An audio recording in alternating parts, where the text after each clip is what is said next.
Welcome to the Real News Network. I'm Jess Lenore in Baltimore. Honduras is holding a presidential election Sunday with right-wing National Party candidate Juan Hernandez in a tight race with Xiomara Castro, the wife of ousted former President Manuel Zelaya, who was removed from power by a U.S.-backed coup in 2009. Now joining us to give us a preview of the Honduran election is Jesse Freeston.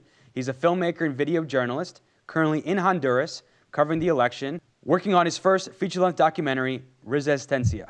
Thank you so much for joining us, Jesse. My pleasure. So, Jesse, we know that Honduras is already the murder capital of the world. It's averaging 20 murders a day.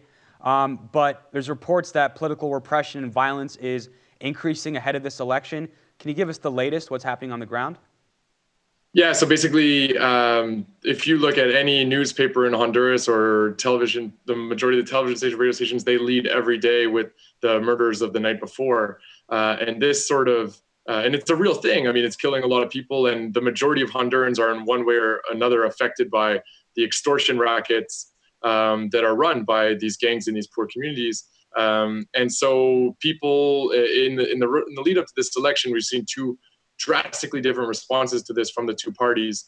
The party of Juan Orlando Hernandez, the National Party, which basically took over during the coup, has responded by saying more militarization. So the military that overthrew the government in 2009 is still in the streets, never left the streets. And Juan Orlando Hernandez, as president of the National Congress, essentially created two more elite groups since then, the Tigers and the military police. The military police have been active for about a month. They wear balaclavas in order to create a kind of sense that they're acting legally. They have a judge and a public prosecutor with them at all times, but even the judge and the public prosecutor also wear balaclavas guarding their face. And the cars that they use don't have license plates. And they've been in some of the poor communities already. And I was in there one day when they raided the house of Edwin Espinal, who's a well-known activist with the National Resistance Movement. They said that he had grenade launchers in his home. As always happens, they didn't find any weapons. They destroyed his home and tarnished his name at the level of the community. So this is just one example of how these groups have been being used. On the other hand, the Libre Party, which its main proposal is to revert the coup, to go back to where they were in 2009, in the attempt to rewrite the country's constitution, replacing a constitution that was written in the early 1980s, basically under a US-backed military dictatorship. That project was completely stopped by the coup, and they want to bring that back. And so their main proposal is that. Their secondary proposal, dealing with the fact that security is the main issue in the election, is community policing. So take the military off the streets 100% and put the police at the control of the communities. This is a model that's worked very well in neighboring Nicaragua, which has the lowest crime rates in all of Central America, as well as in the Garifuna communities here in Honduras, which is the Afro-Indigenous group. Here in Honduras, they also have no national police force in their communities. They have a community policing model, and they're some of the safest communities I've ever been anywhere in the world. And it's important to note, of course, that the Honduran military is backed by the United States. The coup that ousted Zelaya was backed by the United States. Talk about the role of the U.S. and other Western powers. Canada just signed a free trade agreement with Honduras leading up to this election. Yeah, I mean, it's been really good for business to have the military in the streets. We see the role that they're playing. There's a Chinese company named DESA that's trying to build a massive dam on the Gualcarque River.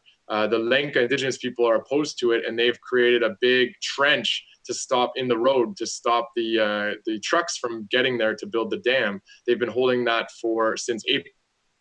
So in that situation, we've seen the military go in and actually kill Tomas Garcia, one of the main organizers there, and his son also barely survived. He was critically wounded in that attack.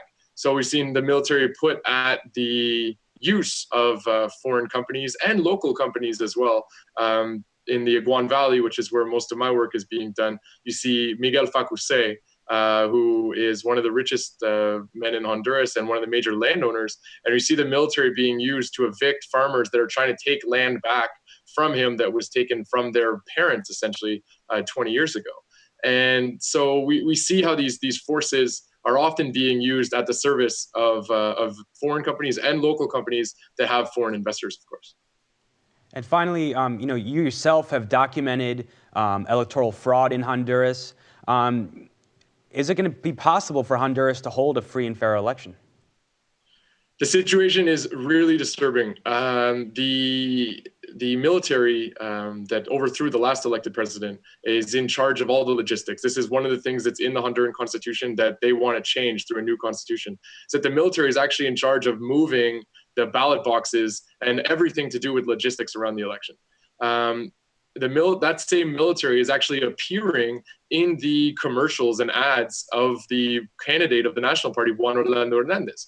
And so it's so obvious that they have their own inclinations, that they want the leader who's not going to stick them back in their barracks, but who's going to increasingly increase the budget for the military like he's been doing from the Congress. So their allegiances are clear in this situation.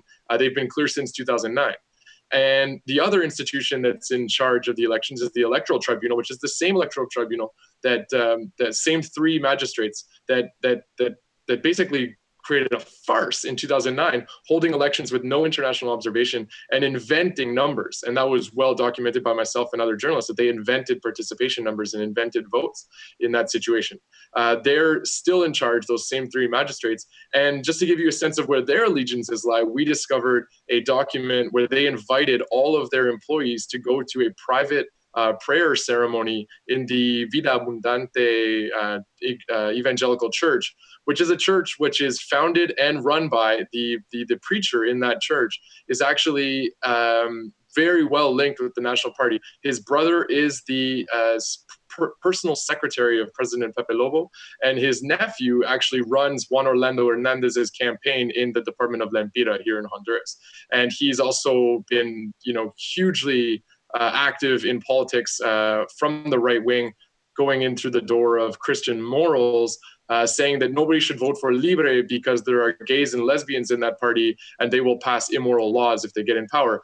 This is the same preacher that the Electoral Tribunal, which is supposed to be the most neutral institution in the whole state, has been sending its employees to go pray in private ceremonies. Jesse Freeston, thank you so much for joining us. My pleasure. You can follow us at The Real News on Twitter. Tweet me questions and comments, story ideas at Jessel Noor. Thank you so much for joining us.